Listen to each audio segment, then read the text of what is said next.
ओम श्री साईनाथाय नमः। श्री साई सच्चित अध्याय 25। एक दामू अन्ना का सार, अहमदनगर की रुई और अनाज के सौदे। दूसरा आमर लीला प्रार्थना। प्राग कथन, जो अकारण ही सभी पर दया करते हैं तथा समस्त प्राणियों के जीवन व आश्रित आता है, जो पर ब्रह्मा से पूर्ण अवतार है, ऐसे अहेतुक दया सिंधु और महान योगी राज के चरणों में साष्टांग प्रणाम कर अब हम ये अध्याय आरंभ करते हैं। श्री साई की जय हो। वे संत चूड़ामणि समस्त शुभ कार्य के उद्गम स्थान और हमें आत्माराम तथा भक्तों के आश्रय दाता है। हम उन साईनाथ की चरण वंदना करते हैं जिन्होंने अपने जीवन का अंतिम ध्येय प्राप्त कर लिया है। श्री साईं बाबा निर्वचनीय प्रेम स्वरूप हैं। हमें तो ये केवल उनके चरण कमलों में दृढ़ भक्ति ही रखनी चाहिए। जब भक्त का विश्वास दृढ़ और भक्ति परिपक्व हो जाती है और उसका मनोरथ भी शीघ्र ही सफल हो जाता है।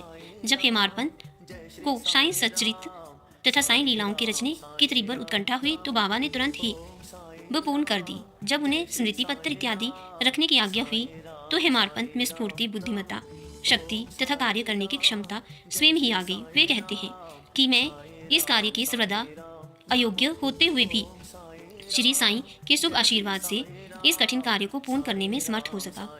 फलस्वरूप ये ग्रंथ भी श्री साईं सच्चरित आप लोगों को उपलब्ध हो सका, जो एक निर्मल स्रोत या चंद्रकांत मणि के सदृश ही है, जिसमें से सदैव साईं लीला रूपी अमृत झरा करता है, ताकि पाठकगण जी भरकर उसका पान कर सके। जब भक्त पूर्ण अंतकरण से श्री साईं बाबा की भक्ति करने लगता है तो बाबा उसके समस्त कष्टों को और दुर्भाग्यों को दूर कर स्वयं उसकी रक्षा करने लगते हैं। अहमदनगर के श्री दामोदर सामलाराम रास ने का सार की निम्नलिखित कथा उपयुक्त कथन की पुष्टि करती है।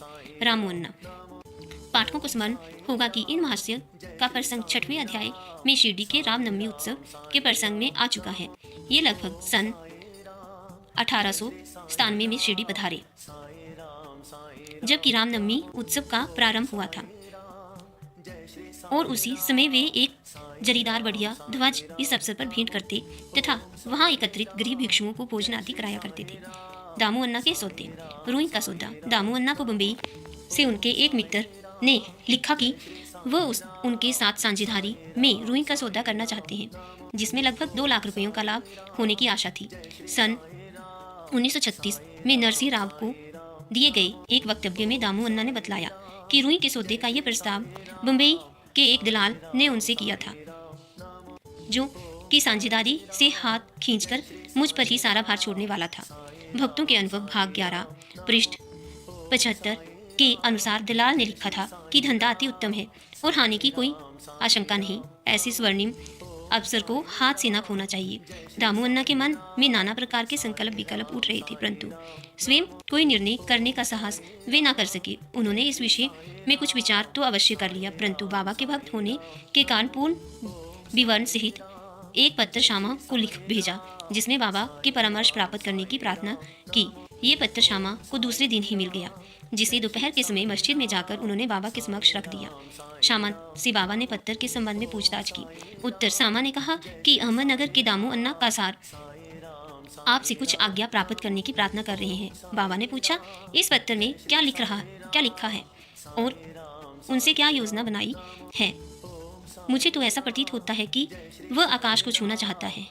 उसे जो कुछ भी भगवत कृपा से प्राप्त होता है वह उससे संतुष्ट नहीं है। अच्छा, पत्र पढ़कर तो सुनाओ। श्यामा ने कहा, जो कुछ आपने अभी कहा वही तो इस पत्र में लिखा हुआ है। हे देव, आप यहाँ शांत और स्थिर बैठे रहकर ही भक्तों को उद्गीन कर देते हैं, और जब वे अशांत हो जाते हैं तो आप उन्हें आकर्षित कर किसी को प्रत्यक्ष तो किसी को पत्र द्वारा यहाँ खींच लेते हैं।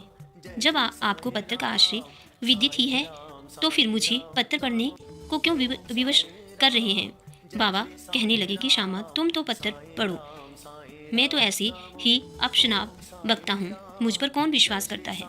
तब श्यामा ने पत्र पढ़ा और बाबा उसे ध्यानपूर्वक सुनकर चिंतित होकर कहने लगे कि मुझे ऐसा प्रतीत होता है कि सेठ दामू अन्ना पागल हो गया है। उसे लिख दो कि उसके घर किसी वस्तु का अभाव नहीं है, इसलिए उसे आधी रोटी में ही संतोष कर लाखों के चक्रों से दूर रहना चाहिए। श्यामा ने उत्तर लिखकर भेजा, जिसकी प्रतीक्षा उत्सुकता पूर्वक दामू अन्ना कर रहे थे। पत्र पढ़ते ही लाखों रुपए के लाभ होने की उनकी आशा पर पानी फिर गया। उन्हें उस समय ऐसा विचार आया कि बाबा से परामर्श कर उन्होंने भूल कर दी, परंतु श्यामा ने पत्थर में संकेत कर दिया कि देखने और सुनने में फर्क हुआ करता है, इसलिए श्रेयकर तो यही है कि स्वयं शिरडी आकर बाबा की आज्ञा प्राप्त करो। बाबा से स्वयं अनुमति लेना उचित समझकर वे शिरडी आए। बाबा के दर्शन कर उन्होंने चरण सेवा की, परंतु बाबा इस मुख सौदे वाली बात करने का साहस वे न कर सके। उन्होंने संकल्प किया कि यदि उन्होंने कृपा कर दी तो इस सौदे में से कुछ लाभांश उन्हें ही अर्पण कर दूंगा। यद्यपि विचार दामू अन्ना बड़ी गुप्त रीति से अपने मन में कर रहे थे, तो भी त्रिकालदर्शी बाबा से क्या छिपा रह सकता था। बालक तो मिष्ठान मांगता है, परंतु उसकी माँ उसे कड़वी ही औषधि देती है, क्योंकि मिठाई स्वास्थ्य के लिए हानिकारक होती है, और इस कारण वह बालक के कल्याणार्थ उसे समझा बुझाकर कड़वी औषधि पिला दिया करती है। बाबा एक दयालु माँ के समान थे। वे अपने भक्तों का वर्तमान और भविष्य जानते थे, इसलिए उन्होंने दामू अन्ना के मन की बात जानकर कहा कि बापू मैं अपने को इस सांसारिक झंझटों में फंसाना नहीं चाहता। बाबा की अस्वीकृति जानकर दम्मू अन्ना ने यह विचार त्याग दिया, अनाज का सौदा। तब उन्होंने अनाज, गेहूं, चावल आदि अन्य वस्तुओं का धंधा आरंभ करने का विचार किया। बाबा ने इस विचार को समझकर उनसे कहा कि तुम रुपए का 5 सेर खरीदोगे और 7 सेर को बेचोगे, इसलिए उन्हें इस धंधे का भी विचार त्यागना पड़ा। कुछ समय तक तो अनाजों का भाव चढ़ता ही गया और ऐसा प्रतीत होने लगा कि संभव है बाबा की भविष्यवाणी असत्य निकले, परंतु 1 मास के पश्चात ही सब स्थानों में पर्याप्त वृष्टि हुई, जिसके फलस्वरूप भाव अचानक गिर गए और जिन लोगों ने अनाज संग्रहण कर लिया था उन्हें यथेष्ट हानि उठानी पड़ी। पर दामू अन्ना इस विपत्ति से बच गई। ये कहना व्यर्थ न होगा कि रुई का सौदा, जो कि उस दलाल ने अन्य व्यापारियों की साझेदारी में किया था, उसमें उसे अधिक हानि हुई। बाबा ने उन्हें बड़ी विपत्तियों से बचा लिया। ये देखकर दामू अन्ना का साईं चरणों में विश्वास दृढ़ हो गया और वे जीवन पर्यंत बाबा के सच्चे भक्त बने रहे। अमर लीला। एक बार गोवा के एक मामलतदार ने, जिनका नाम राले था, लगभग 300 आमों का एक पार्सल सामा के नाम शिरडी भेजा। पार्सल खोलने पर प्रायः सभी आम अच्छे निकले। भक्तों में इनके वितरण का कार्य शामा को सौंपा गया।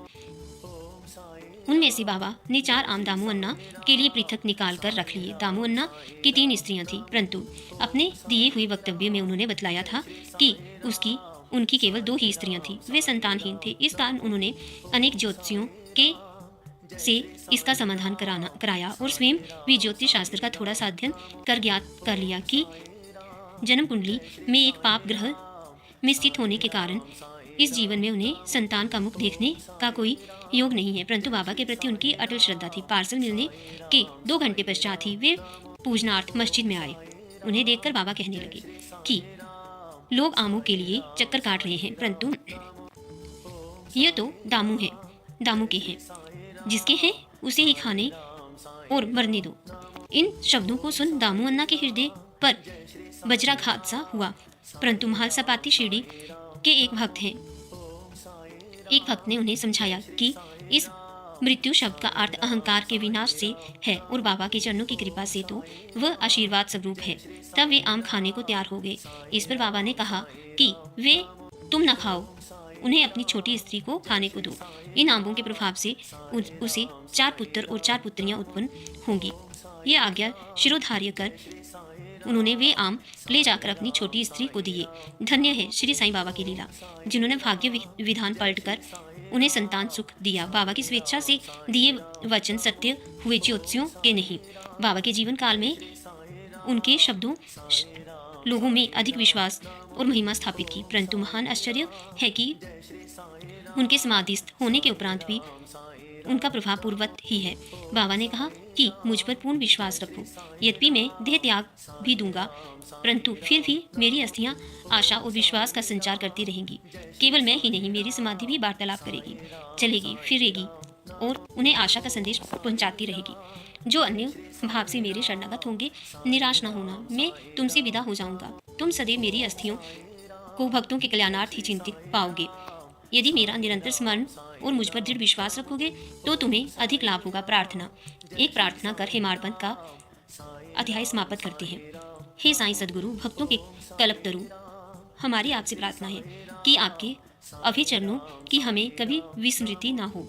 आपके श्री चरण कभी भी हमारी दृष्टि से ओझल ना हो।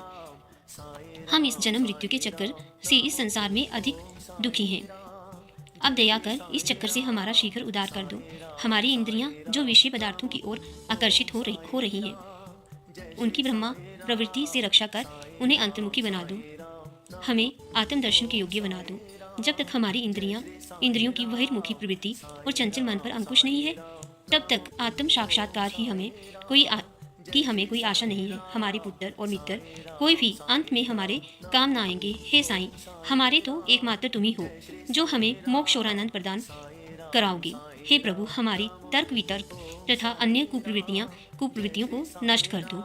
हमारी जीवा सदैव तुम्हारे नाम स्मरण का स्वाद लेती रहे। हे साईं, हमारे अच्छे बुरे सब प्रकार के विचारों को नष्ट कर दो। प्रभु, कुछ ऐसा कर दो जिससे कि हमें अपने शरीर और गृह में आसक्ति न रहे।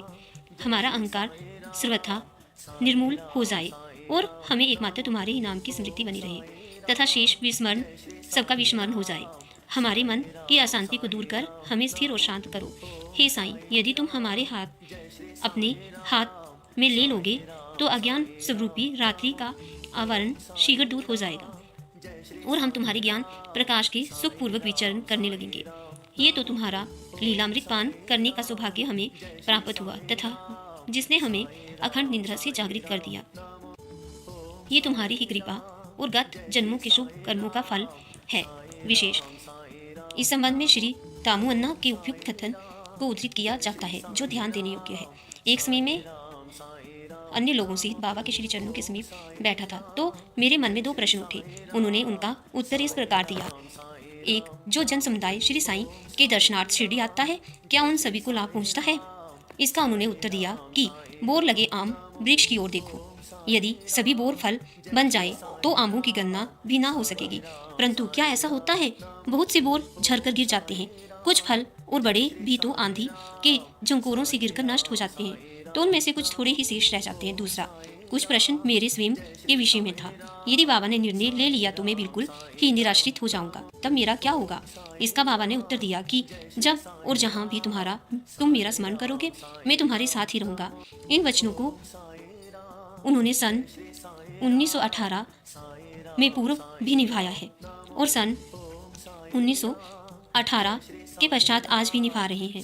वे अभी भी मेरे ही साथ रहकर मेरा पथ प्रदर्शन कर रही हैं। घटना सन 1910 से 1911 की है। उसी समय मेरा भाई मुझसे पृथक हुआ और मेरी बहन की मृत्यु हो गई। मेरे घर में चोरी हुई और पुलिस जांच पड़ताल कर रही थी। इन्हीं सब घटनाओं ने मुझे पागल सा बना दिया था। मेरी बहन का स्वर्गवास होने के कारण मेरे दुख का पारावार न रहा।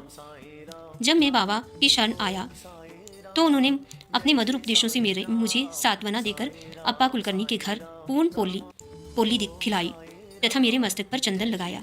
जब मेरे घर चोरी हुई तो मेरे ही एक 30 वर्षीय मित्र ने मेरी स्त्री के गहनों का संदूक, जिसमें मंगलसूत्र और नथ आदि थे, चुरा लिए। तब मैंने बाबा के चित्र के समक्ष रुदन किया और उसके दूसरे ही दिन वो व्यक्ति स्वयं गहनों का संदूक मुझे लौटाकर क्षमा प्रार्थना करने लगा। श्री सद्गुरु साईनाथ अर्पणम अस्तु। शुभम भवतु।